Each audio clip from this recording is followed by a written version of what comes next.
Stocks open firm but stay ranged amid global uncertainties. Telecom and Realty are the big gainers, even as energy and capital goods drag. Brokerages upgrade their target prices for the Reliance stock after a strong all-round fourth quarter performance. Geo, oil and gas and retail businesses power up EBITDA growth even as O2C remains resilient.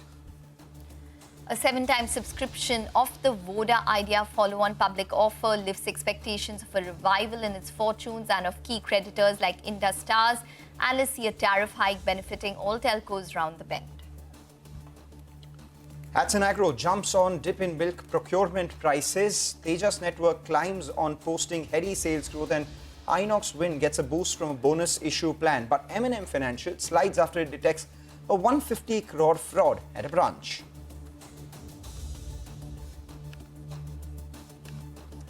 Gold sees its biggest daily decline in 3 years, even as silver loses 5% overnight as investors take profit after the recent surge. Experts, however, see higher prices in the second half of the year.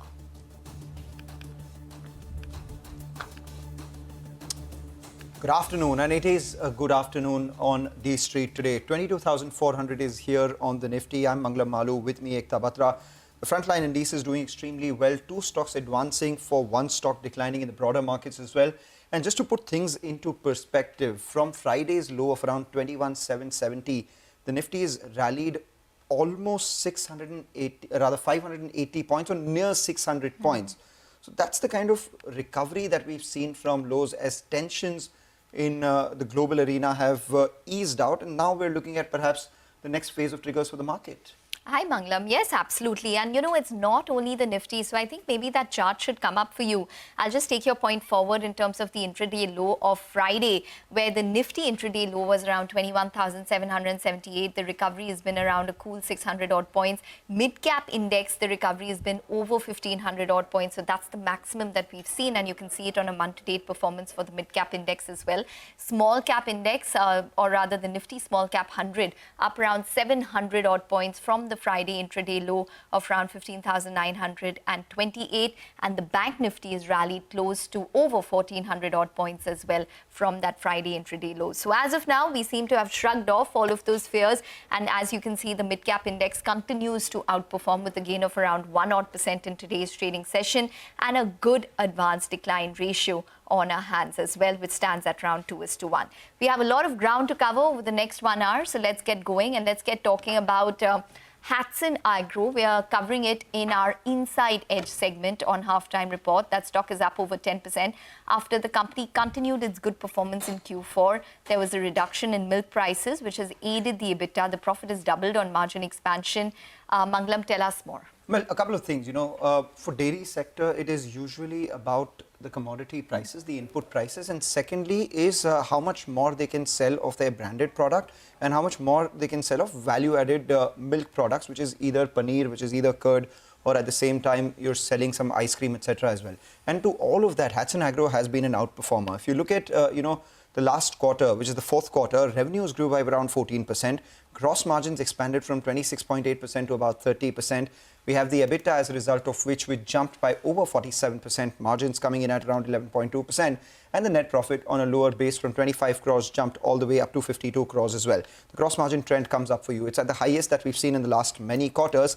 The only fly in the ointment in the numbers this time around was the total debt came in at around 2,300 crores. Versus 1,600 crores in the month of September itself.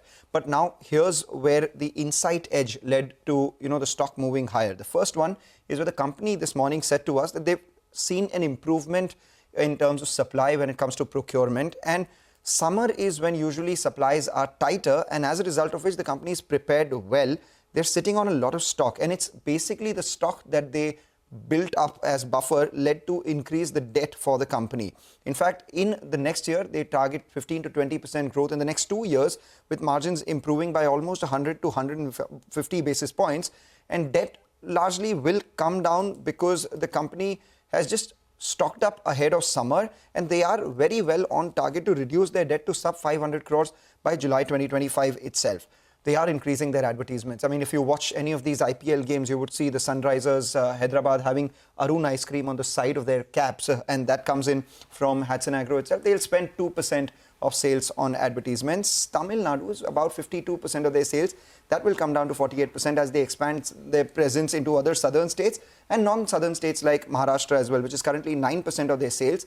They target 20% sales coming in from this place in the next few years. So doing well for Hatsun Agro, but at the end of the day, milk is a commodity. So good news for one player would imply good news for other players as well. And while Hatsun Agro is up around 11.5%, pull up the charts of names like Parag Milk and Dodla Dairy. You would see an up move there as well.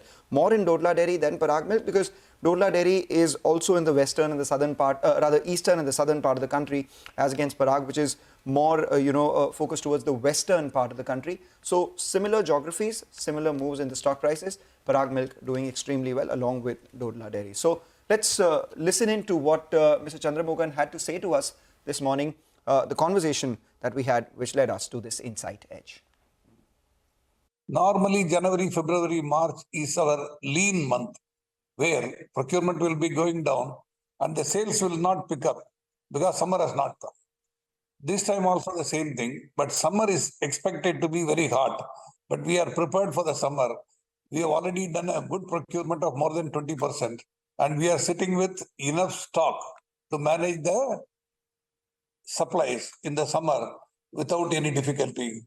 And 25-26, we can think of anywhere between 15 to 20% growth. 1.5% we can increase from the present 11.2. Tamil Nadu today accounts for 52%. By end of the year, that is beginning of the next year, I expect it to be 48% because the growth, most of the growth is happening in the new markets. Probably if you leave non-south, it may be about 9% because mostly it is ice cream and not dairy products, except Maharashtra. Okay, so that's Hatsun Agro. Definitely stock you want to see on a hot summer day. But nonetheless... it's good ice cream, by the way, I must tell you. Not very easily available in Mumbai, like Mumbai and also Maharashtra, largely because they have this policy where if a Hatsun Agro product is sold in a certain store, it's the only product that sells in a store. And a lot of these retailers in Mumbai which sell dairy from other companies are not very open to stacking or stocking Only up one. just Hatsun, so which is why. But places where it is available, you try it and it's really good. Okay, well, you're definitely tempting me with the temperatures outside. Most definitely. Well, definitely that's on Hatsun Agro. That stock is higher in today's trading session. But the other one which is really making news is Vodafone Idea and Indus Stars, which are on our radar. Vodafone Idea's FPO has seen a strong response, whereas CLSA has upgraded Indus Stars to a buy. Rima is focusing on both these stocks. She joins in for more.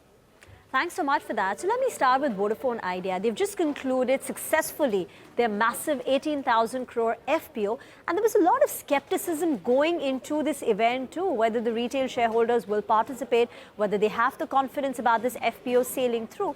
Which is why, while there was this news around the fundraising, and you knew that if the fundraising is successful, it's a big positive for Vodafone Idea, the stock didn't really perform. Year to date, Vodafone Idea share price is down close to about 12, 13, 15% at a time when Bharti Airtel and Indus Stars got re-rated.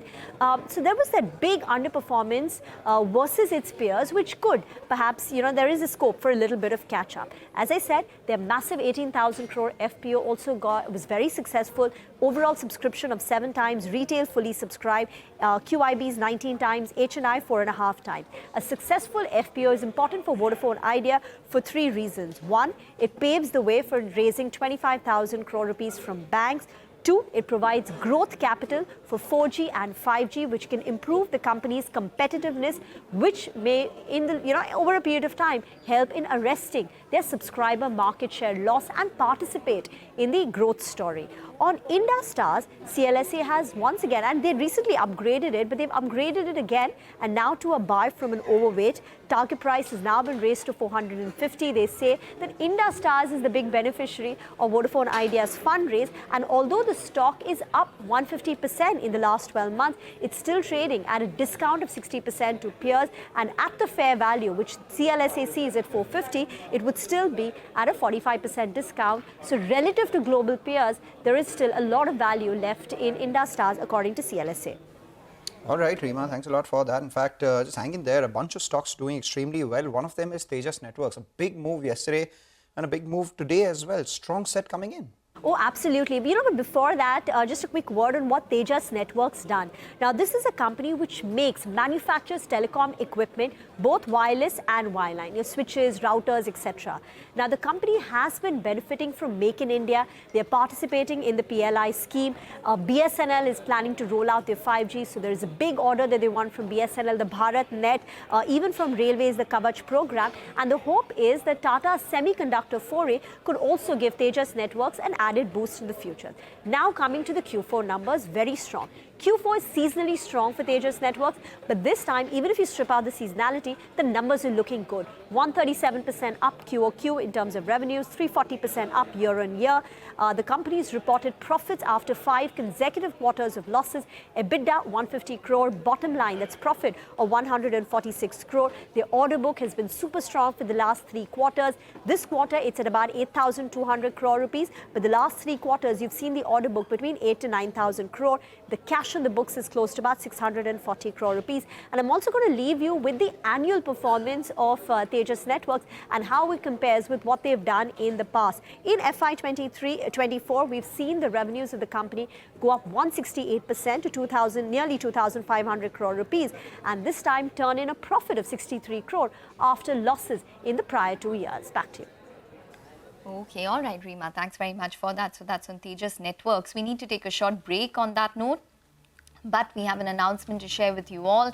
We're launching CNBC-TV18's first ever live personal finance webinar, CNBC-TV18 Accelerate Personal Finance Handbook with Sonia Shenoy, where she will be joined by 3 well-known experts on Saturday, 11th May, 9 a.m. onwards. We'll be diving into everything you need to know to master your finances and learn how to grow your wealth, be it insurance, tax savings, managing your portfolio, retirement planning. There's lots to learn and lots to do. Whether you're in your 20s, 30s or even 40s, this live webinar is for you. We have limited seats, so don't miss this chance. Register now. Scan the QR code to register or log on to cnbctv18.com.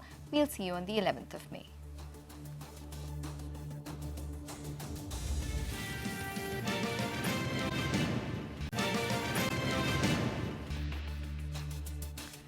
Welcome back. You're still tuned into Halftime Report on CNBC TV 18. Well, it is definitely a day where there are a lot of stocks which are in focus.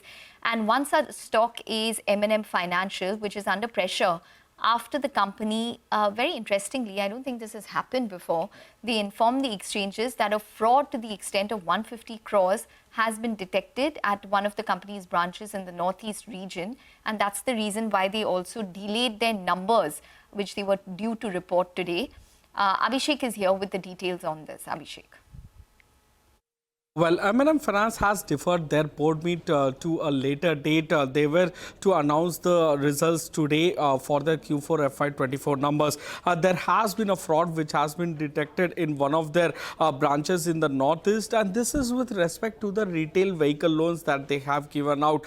So fraud involves forgery of KYC documents. The expected financial impact is about 150 crores, which forms about 21% of the Q4 FY24 estimate of PATs by analysts. And I spoke to a few analysts. They say that the average ticket size is about 3 to 4 lakhs. So this could be around 3,500 or 3,750 to 5,000 vehicles, which could be the range with respect to where the fraud has been detected. Necessary corrective actions have been identified and the persons who are involved have been arrested. Also, we have brokerages who have written on this. Investec says the amount forms 15% of Q4 FY24 PBT and about 6% FY24 PBT. IIFL Securities has written, they say that the quantum of fraud is about 3.7 times to the disbursals to per branch. So the amount seems to be very large for a single branch, and it may have been perpetuated over a few quarters or few period. So growth can get impacted in the near term as the management continues to focus on tightening the control that they have over the branches as well as implementing remedial measures for the same. Back to you. Absolutely, Abhishek. Thanks a lot for that. So one of those few stocks which are underperforming in today's trading session, and this with good reason, as Abhishek pointed out as well. Just keep an eye out on Bharti Airtel. Now that stock's taken a vertical up move, it's up 4% right now, a fresh record high. In fact, it's been one of the big movers in this month itself, up around 10%.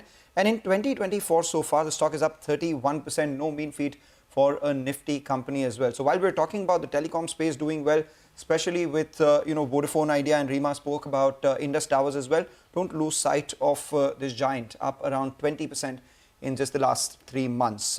Another stock which has been surging is Sudarshan Chemicals. Sonal joins in to tell us what exactly is causing this stock to spike. Sonal.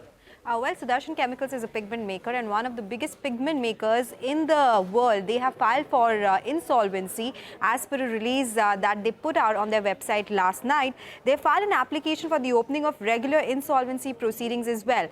Now, Centrum in its note says that Sudarshan Chemicals is the third largest pigment maker. This is after DIC and UBAC GmbH, which is a German company. They say that UBAC's insolvency shall create a void in the pigments market. That would mean there could be some capacity restrictions for a while, and this would be good for Sudarshan Chemicals because they will be able to go ahead and increase market share. They say Sudarshan can gain some irreversible market share despite the fact that there could be production coming in from this particular German company. And they also add that Sudarshan's specialty portfolio has strengthened in recent times with new products, new validations and new approvals as well. However, very important to note and monitor what is the outcome of these proceedings, whether that production actually goes off market or not, and whether Sudarshan Chemicals can go ahead and capitalize on this opportunity or not. This is a sentiment positive that has come by, and we'll have to see whether Sudarshan Chemicals makes use of this opportunity or not. But on the back of this news, the stock is higher in trade. Okay, all right. Thanks very much for that, Sonal. So that's on Sudarshan Chemicals. That stock is higher. Well, Adani Group stocks are in focus after Reuters reports that SEBI has found a dozen offshore funds invested in Adani Group companies were in violation of disclosure rules and in breach of investment limits. Hormuz is here with the details on this. A standard disclosure at the start itself that CNBC-TV18 is yet to independently verify the veracity of these reports. Now, this is a Reuters report attributing to sources who've told Reuters that the market regulator, that is SEBI, has found a dozen offshore funds, as you highlighted, who are in violation of disclosure rules as well as in a breach of investment limits as well. Now, what the sources have said is that the SEBI is looking into the Adani Group's ties with one of these funds, and they are probing whether this fund is acting in concert with key shareholders. Now remember, this is an allegation that the Adani Group has faced in the past as well, and they have denied such allegations previously. Now what the sources have also said is that the funds were reporting these Adani Group investments at an individual fund level, but what SEBI wants is that they want these disclosures to be made at an offshore fund group level instead of an individual fund level, and that 8 offshore funds now, according to sources, have reached out to SEBI for a settlement. They have put in a written request to the market regulator for a settlement, but they have offered to settle charges by paying a penalty without admission of guilt. Now that is what sources are saying. Again, reiterating that CNBC-TV18 is yet to independently verify these reports, but there is no impact on these group stocks. Most of them are trading higher in today's session. Absolutely, Hormaz. Thanks a lot for that, and thank you for the disclosure as well. With that, we'll take a short break. On the other side, we'll talk about the markets. They're roaring as of now. Sachidanand Uttekar of Trade Bulls will join in with some trading strategies.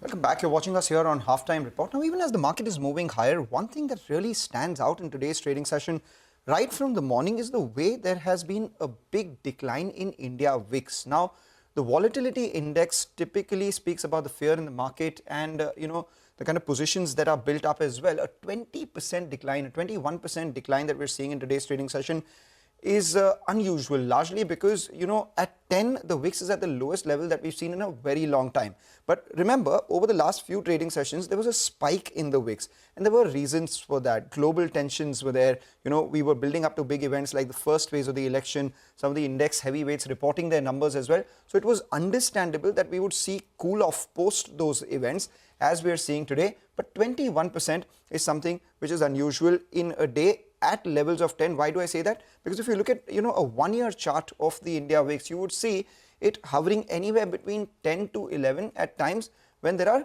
no real issues in the market or in the world around. There was a fair amount of volatility between December and April, as we saw, because of the global tensions around Fed, etc. But right now, 10 to 11 is the level where we usually are at. 10 is slightly on the oversold level, so there could be risk of complacency as well. But just trying to figure out why exactly the VIX would be lower in today's trading session. The biggest reason is, easing of tensions in Iran as well as Israel.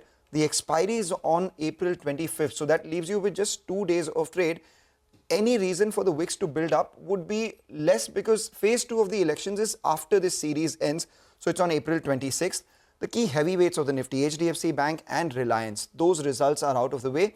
And finally, with the market actually seeing a near 600-point recovery for the Nifty, put buyers have unwound their positions and put sellers have increased their positions. Why is this important? Because as you unwind your positions on puts, the VIX falls because the implied volatility of puts is higher than that of calls. So if the implied volatility of an instrument is higher than the other and that is being sold, you would see a larger impact on the India VIX, and that exactly explains the kind of decline that we're seeing in India VIX itself. No problems for the market. Big move for both Nifty, Nifty Bank. The mid-cap index doing extremely well, almost 1% higher. And we have the advanced decline ratio as well, which, we've been alluding to, is firmly in the favor of stocks which are gaining. There's a couple of, strikes which are important in the second half. We have the Fin Nifty expiry. So 21,350 put out there is extremely active, as is the 21,400 call. Now, as the Nifty, Fin Nifty is above that 21,400 mark, we will see a fair amount of unwinding out there as well. For the Nifty, 22,400 put and 22,400 calls, extremely active. There could be some resistance around 22,500. We'll watch out for that. A lot of long positions being added on Bharti Airtel. And stocks like LIC Housing Finance and Hind Copper have swum into my ken because they may enter F&O ban. So just keep an eye out on that. The most important part today, though, the big decline that we're seeing in India VIX, that's the headline, Ekta. Yes, absolutely. 20% lower for the India VIX, as you can see on your screen.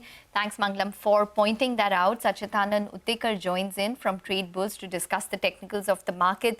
Sachidanand, welcome to the show. Well, good day for the markets. And like Mangalam pointed out, the India VIX is lower.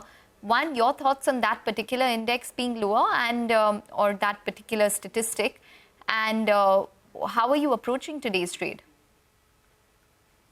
Good afternoon, Ekta. Ekta, already Mangalam has highlighted all the factors here. One thing which I would like to highlight is the downward gap on the weekly scale in a bullish trend is never a healthy sign. And last week we also saw the same, 22,400, 22,460 being a supply zone. So similar kind of a situation here. We are near to the expiry, monthly expiry zones, and if you look at the overall developments, 22,500 still looks like a very strong hurdle. So I think going forward, we may see the Nifty again, taking some profit booking pressure and probably turn its way down towards 22,300. So as of now, I think it is a good idea to reduce some long positions here and probably sit on the short side, keeping a stop loss somewhere close to around 22,520 on a closing basis, and we may see the Nifty again turning itself down towards 22,300. So I think if you look at even Nifty Bank today, the open high has been very strong. 48,300 remains a very strong hurdle, and 48,000 now becomes a very immediate support. So in case if we see the Nifty Bank slipping below 48,000 levels, we may see an immediate move towards 47,700, 47,500. So I think the texture of the market has been very strong so far, but somewhere we are near to that resistance zone wherein some short positions can be considered. All right, and individual stocks, since you're looking to go short on the Nifty at current levels, would you do the same for stocks as well, or would you go on a counter position there? Mangalam, both stocks on the short side. First of all, Canfin Homes has been very, it has been very strong on the short side. It has been consistently building a low top, low bottom sequence on its 30-minute scale. Now, if you look at the daily charts, again, there is a good chance that there is a bearish pennant formation awaiting a confirmation. If you look at the monthly setup as well, the immediate support is placed somewhere close to around 700, where it's 20 months exponential moving average is placed. So probably the pattern is also coinciding similar targets. So from a reward to risk perspective as well, it's a good idea to build some short positions here. Keep a stop loss somewhere close to around 756 on the higher side. We may see a swing towards 700, which may extend towards 680 on a positional basis. So this will be the first idea on the short side, Canfin Homes futures. And the other one would be IndusInd Bank. Even here, the weekly setup has been a bit on the negative side. There is a bearish crossover on its 5 and 20 weekly exponential moving averages, which is indicating that 1485, 1500 should be a very strong resistance. So keeping a stop loss somewhere close to around 1492 from a trading perspective, some short positions can be added here for a trading target of around 1420. Okay. All right, Sachidanand, we're going to leave it on that note. Thanks very much for joining in and giving us all of those strategies. We need to take a short break, but up next, we'll be connecting with Rajiv Batra of JP Morgan to discuss top sectors and stocks in the general election 2024, how they are viewing the markets ahead of that, their bull and bear case on the Nifty as well.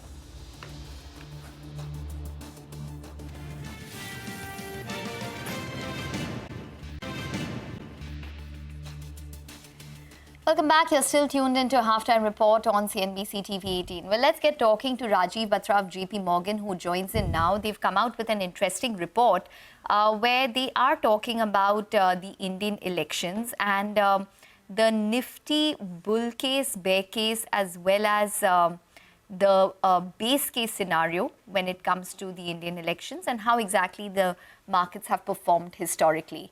Rajiv, hi, welcome to the show and thank you very much for joining in. Well, just wanted to start by asking you about your base case for the Nifty, which currently stands at around 22,000. What is that predicated on when it comes to the elections? Thanks, Ekta, for having me back on CNBC. So our base case target, as you pointed out, is 22,000, and that's where market has been trading for the last few months. That's the fair value level. It is premised on 15% earning growth forecast this year, with stable earnings revisions throughout this year, and with a good solid macro backdrop, along with a continuity in the economic as well as fiscal policy of the country. So far we have been seeing in the month of the March, there has been a decent macro backdrop. Inflation on the core side is at a multi-year low. Headline because of food is being sticky, and hence this is the reason why as a house we are even calling for monetary policy, that is rate cuts starting from August, depending on that if growth start tapering. But if growth doesn't taper, then even monetary policy rate cut doesn't happen. But all in all, the base case is premised on economic and fiscal policy continuity throughout this year and even beyond that. Rate cut starting from August. That'll be interesting to see if that actually comes by or not, Rajiv, But you do see, I look at your Nifty bull and bear case targets. Bull case is at 25,000. Bear case is at 16,000. We are at 22,500. I mean, roughly thereabouts. We're closer to the bull case than the bear case. Is there a risk of more downside in the market in the near term, given the sort of price which is already there, and maybe, some of the estimates may have overshot themselves? So the 16,000 target, Mangalam, is more premised on a few of the black swan event, which market is not at all pricing right now. So one such is global recession, which was a key theme everyone was playing till middle of the last year, almost peaked at March 2023. Post that, people moved from a muddle through scenario and then they moved towards a Goldilocks scenario. So in case if we slip into an environment of, again, a recessionary condition because of an tightened monetary policy condition from the Fed or other G3 and G4 central bank side, then yes, it will be a risk to even Indian equity market because of global linkages, and especially we are trading at this 20 or 21 times forward P valuation. So that makes us vulnerable. At the same point of time, geopolitical tension, which we saw happening over the last 2 weeks' time, and that lead to a risk off and a higher VIX level for Indian equities too. So that is another place. Beyond that, you can say that if because of some catastrophe and this one, higher unemployment comes back into the picture and government effort and focus shift from capex and investment again toward consumption and subsidizing the middle and the lower strata of the population, then definitely it will impact the structural growth prospects as well as the valuation multiple. But as I've said, that are more pertaining to something out of box or things which are not priced in, where we should be wary about. That's where the 16,000 target price is coming around. What is the probability of it according to you? If I have to assign probability at the current juncture, I will assign a very low probability because we are seeing at a global level growth is still moving higher. From subpar, we have again moved to an potential or above potential global growth. Similarly, be it on the central bank side, yes, they are not talking about easing as of now, but at the same point of time, they are not talking about tightening. Even if we look at a dollar liquidity scenario that started improving from the month of November, and it has been improving and keeping at that higher level for entire this year. Coming back to the geopolitical tension side, difficult to predict. Nobody can predict on that one. But looking at the recent even past few days, yes, the friction has come down. And if you look at the gold prices, or even if you look at the recent move in the US 10-year, shows that market is again getting to a risk-on mode. 10% probability, would that be good? Would that be fair? Yeah, I will assign that's lower end probability on that scenario. Okay, 10%, because I'm just doing elementary math here. 10% of 16,000 and 90% of 25,000, which is your bear and bull, brings you closer to 24,000 on the Nifty, which still leaves you with a good 1,500 points on the way up. Let's talk stocks then, and let's talk themes. You've spoken about indigenous defense, affordable housing, savers to investors, waterways, manufacturing renaissance. In all these themes, if you had to, put, say, some money in a basket of stocks, which ones would they be, the best bets according to you? So industrials and utilities are the one in terms of sectors will be the top beneficiaries out of this theme. Beyond that, it will be your real estate and corporate creditor side who will benefit out of this themes. Okay. All right. I wanted more of your thoughts in terms of the manufacturing segment. How much of a play do you think the likes of Larsen & Toubro, Siemens, ABB would be going into elections as well as post-elections? Do you think that's a big theme that will probably play out? I'm not sure if you can talk stocks, but manufacturing. Yeah, you're rightly pointed. I'm not allowed to talk on the single stocks, not approved for that one. But in terms of a sector, yes, right now, from the manufacturing perspective, if you look at a positioning, domestics, be it the retail or even the DIIs, are well positioned to that story. But when we look at a sectoral positioning for the foreign investors, they have not played this theme yet. Based on even my on-ground trip across the Western Hemisphere over the last 1 month, we clearly saw investors on foreign side are largely positioned into the consumption kind of a story, which played well for India since 1990 till 2015 or 2016. They are not well positioned on the investment cyclicals or the manufacturing side yet. But once we are done with the clearing event, for them it is election. Definitely they want to relook on the policy continuity, and hence that will bring them to a manufacturing play. Now, even if we look at a manufacturing sector, how it is growing, the key part of the growth, that 16%, 16.8% compounded annual earning growth, which your NSE listed or BSE listed companies have seen, has come from largely this industrials, utilities, or the capex oriented play over the last 3 years.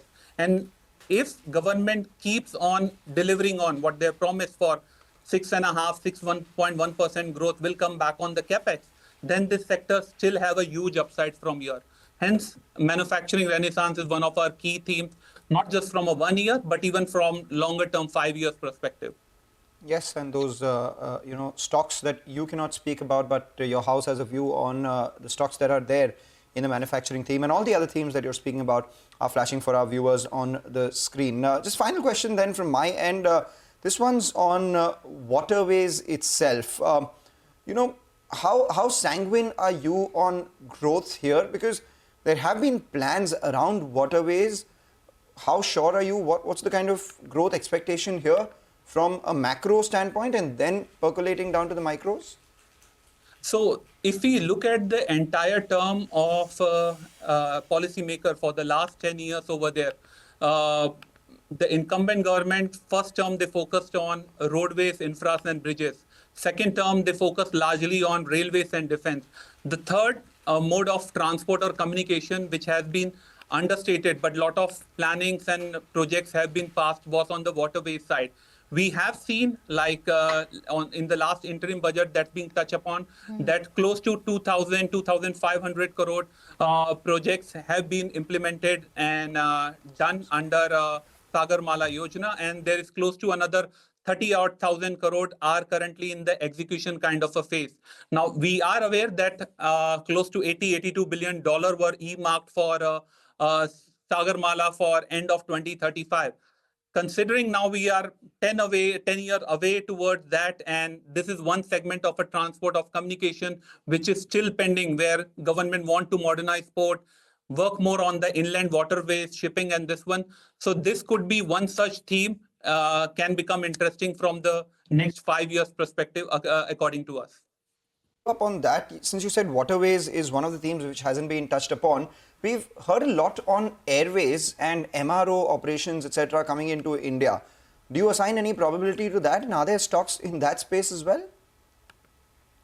I have not explored that at a stock level overall, but yes, outside of Singapore, some of the companies, outside of India, some of the companies in Singapore or even in Europe who are tying up with them, they are already seeing that benefit. And when you hear their result announcement and stuff, they do talk about of their tying up with their Indian partners on this airways and the MRO and the maintenance side. So that clearly shows that something is coming up, but it's more premised on what I'm hearing from the company's statement outside of India. Okay, just quickly before we have to wrap up this conversation, savers to investors, that's a theme that y'all are looking at as well. I'm assuming that you're expecting much more in terms of SIPs and accounts opening, and hence you're probably propagating this idea, the likes of Angel One, MCX. I know you can't talk about it, but those are the stocks under your screener which come under this theme. So we still believe that Indian residents are moving away from the physical assets more towards the financial asset side. Even if we look at the household balance sheet, the exposure towards financial assets, particularly equities, are quite less. That's the number one. And even beyond that, like we look at the most recent ownership of the equity market, 8.3 or 8.5% sit with retail investors. But as the literacy about the equity market, financial products are rising, and bond market is also now going to get further open up from June, GBI additions over there. That will lead to looking at much more stable and the better return. Indian consumer or resident will start moving towards that kind of a product. So that will benefit overall your listed exchanges, even your brokers, asset management companies, and even some of the wealth managers. So this is the bucket could be played on this particular theme, where your consumer who was just something like looking for financing or even for lending purpose, now moving towards consumer on the investment side. So it's on the consumer investment theme, which we are looking overall. Again, it's a long-term 5-year themes for us. Rajiv, thank you so much for joining in with a whole host of ideas that you've laid out for us, the bear case, the bull case on the Nifty, and the themes that you're looking at over the next 5 years. We leave you with the promise that post-elections we'll get you back and then maybe talk a lot more. Then, we'll have a lot more clearer pictures, and we'll know whether we're closer to his bull case or bear case. But you have to note that he said that the probability is extremely low for that 16,000 before people get a little, worried. 100%. So which is why people make those probability adjusted calls, right? So base case comes to close to around 23,000. That's pretty close to where we are right now on the Nifty itself. Take a short break, come back, get you more on the markets and a lot of individual stocks.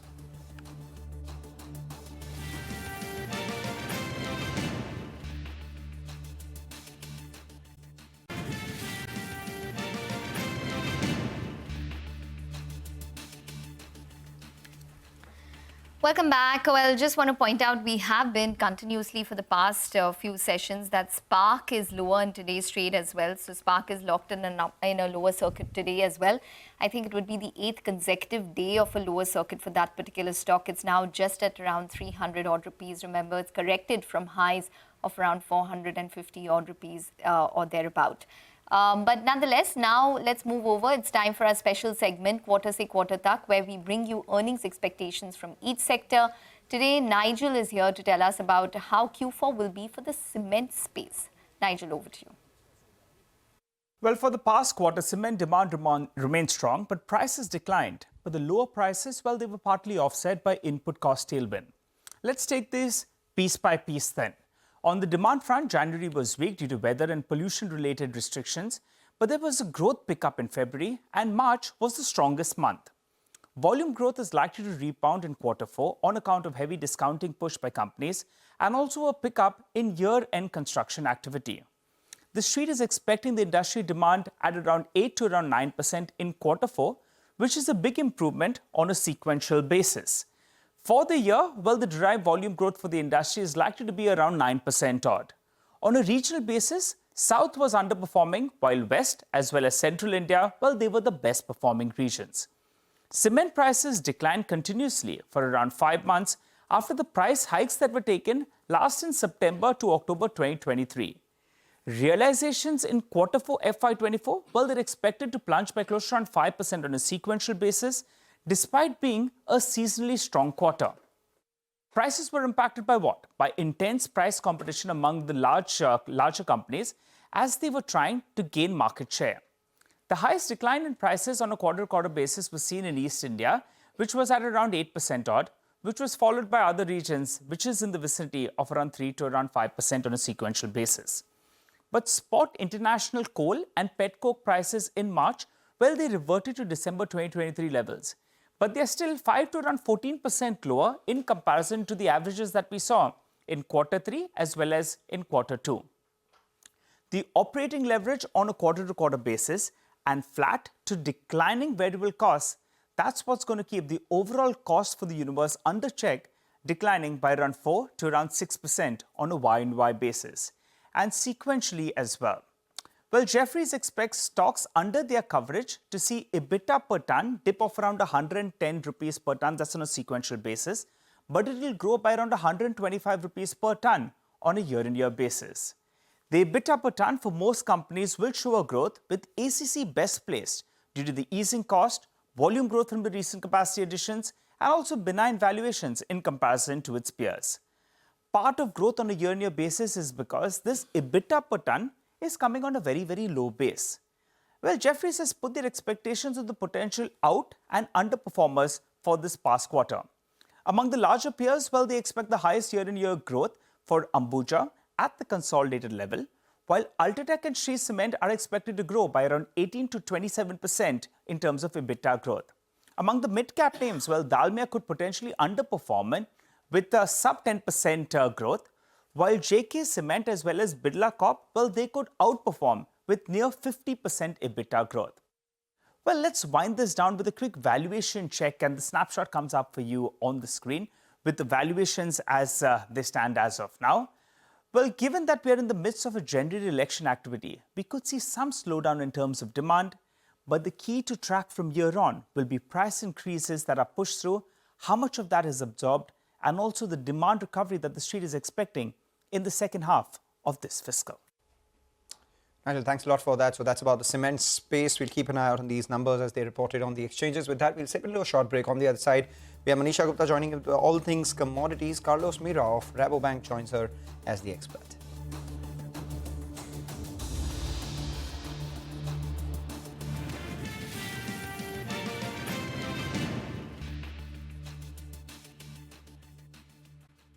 Welcome back, and joining us on the show now is Carlos Mira. He's Senior Commodity Analyst at Rabobank. Carlos, hi, good to have you after a very long gap, by the way.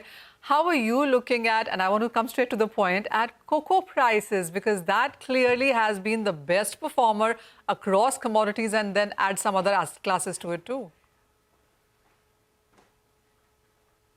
We've been having an unprecedented rally in the cocoa market, about 300% up in the last year. And the interesting thing is that it's not only cocoa beans rallying. Of course, the futures prices are on cocoa beans, but if we also see the physical market, also the butter ratios are very, very high, which means there's not only a shortage of cocoa beans, but also a shortage of chocolate. And that makes it really interesting. We had very recently a Q1 grinding data. That's all the cocoa beans that have been ground in Europe and the US in Q1. And that came very, very strong. Amount of cocoa used in Q1 in Europe dropped by just over 2%. And in the US, it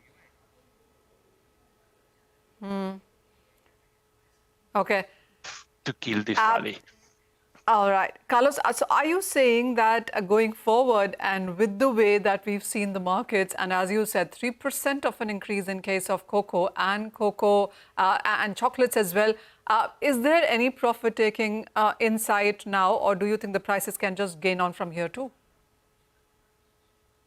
Well, fun. All right, we will try and get Carlos back on a better line there, but we can do with a little more cocoa while he's speaking about.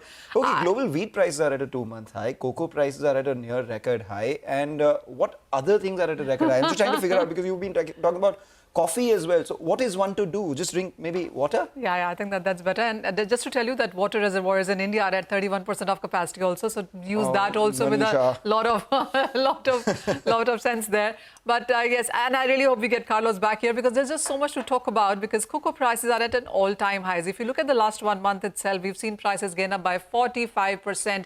In this year until now, we are up by 150%. And in the last 1 year, we are up by almost 300%. And as Carlos was telling us, that with all of this as well, with this kind of price rise as well, we haven't seen demand come off too sharply. I mean, there were various reports suggesting that the demand could see a decline between anywhere from 5 to 8%. But the demand decline has been just to the tune of 1 to 2%. And that is within the major consumers as well. So the demand is not going anywhere. And there is very less crop in most of the growing areas like Ivory Coast and Ghana, Europe, which is the largest market for this in sense of grinding, in sense of cocoa butter and coffee and chocolate, etc., also has seen stronger numbers continue. So that means this is one commodity that people are not letting go of, even as the prices have skyrocketed. You know, as a result of this, Manisha, I was looking at a lot of these companies which make artisanal chocolate, smaller companies, not corporations who have long-term supplies. They are running out of chocolate availability and their costs to actually produce chocolate. So there are a lot of them who've actually gone ahead and said that, okay, this year there would be no chocolate from our brand. How sad is that? Oh, really sad? I mean, I did not see that coming. I mean, I was ready to pay higher for this, but... Yeah, this, Shashank Mehta of Whole Foods said that because they have a lot of milk chocolate, etc., he said that, okay, this year there is no chocolate, unfortunately, from the house of Whole Foods. Let's see whether others go ahead and give you that chocolate, and will they increase their price or reduce the size of the chocolate? So let's see how that goes. I think either ways of that, but should also take a look on the sugar prices, because we've seen that gain as well. We were trading at a 14-month lows in sense of international markets there, but there's a bit of a buying there. Wheat as well is yet another thing that most of your FMCG companies will be buying in. We've seen prices gain onto that too. And also take a look at the coffee prices, and 18-month highs onto this one as well. So many of these important agriculture commodities actually are looking at a price rise. Well, geopolitics is one part of it. There are also also is supply disruptions. The demand is not going anywhere and people are buying and keeping inventory and stock. So all of those factors clearly supportive. All right, so if you're feeling sad about your favorite commodities being a lot more expensive, what you can do is turn your attention back to the equity markets because the way a lot of these mid caps are moving, and if you have them in your portfolio, you need not worry about the increase in chocolate prices, etc., that Manisha is talking about, because you know the kind of moves that we're seeing in a lot of these stocks, and one group that stands out in particular is the Aditya Birla Group. You have a big move on Grasim, which is up around 3.5% from the frontline end of things. We're seeing obviously a big move on Vodafone Idea after the subscription that we saw to their FPO numbers, and that's reflecting in the kind of moves that we're seeing in other group companies as well. More details revealed for Aditya Birla Fashion and Retail. That stock up 6%. In fact, it's been on a tear ever since the demerger intention of the business was announced. So Aditya Birla Fashion and Retail up around 6% at a near about 3.5-4% away from its 52-week high. Has been an underperformer in the past, but the last 1 month has done extremely well for them. Aditya Birla Capital is the other one which has moved higher as well. So all in all, looks like a good screen. The Nifty up 22,400, the mid-cap index up 500. Let's see what the second half has in store for us. With that, it's time to wrap this edition of Halftime Report up. Business Lunch will take all the market action here.